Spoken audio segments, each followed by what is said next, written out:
Hi, Mike McGuire here.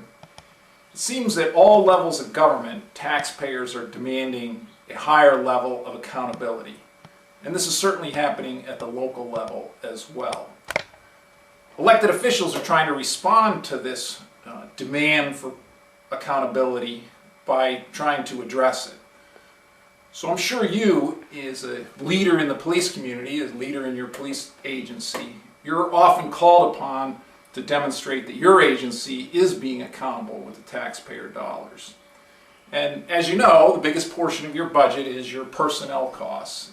And in your personnel costs, the greatest portion that gets scrutinized is the overtime budget. I'm sure you've been asked before, if not already this week, why is your overtime so high this year compared to last year? Or why is your overtime so high this month compared to last month? So you're being called upon to answer that question often. Now, wouldn't it be great the next time somebody asked you that question that you at your fingertips could give them an answer something like this? Our overtime is higher this year because we had this particular unique incident that caused us $25,150 in overtime. Or let's say you could answer with, we had that parade detail, or we had the dignitary that came to town to our county, and we spent $15,500 in overtime on that. Or, as I've explained to the legislature in the past, we have a staff shortage at the jail, and that is costing us $7,500 a month in overtime.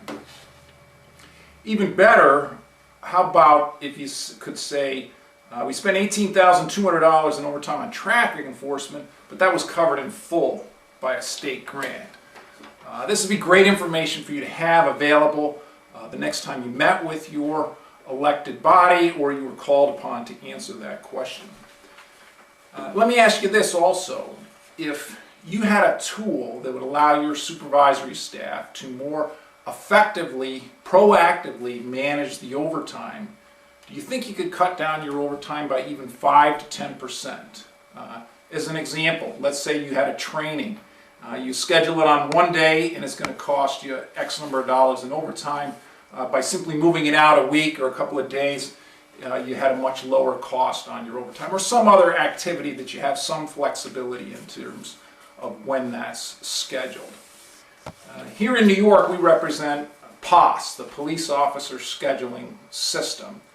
It's in use by over 200 agencies across the country, a lot of them right here in New York, really to get the benefits that I've just described, namely real-time access to how much and why on your overtime, and also a tool to more proactively manage your shift schedule. So next week, June the 3rd, 10 a.m., we're hosting a free webinar to show police agencies here in New York POS and how it might help be able to help your agency. So just go ahead and reply to this email, and I'll get you more detail about it. So thanks a lot for your time, and go ahead and hit reply.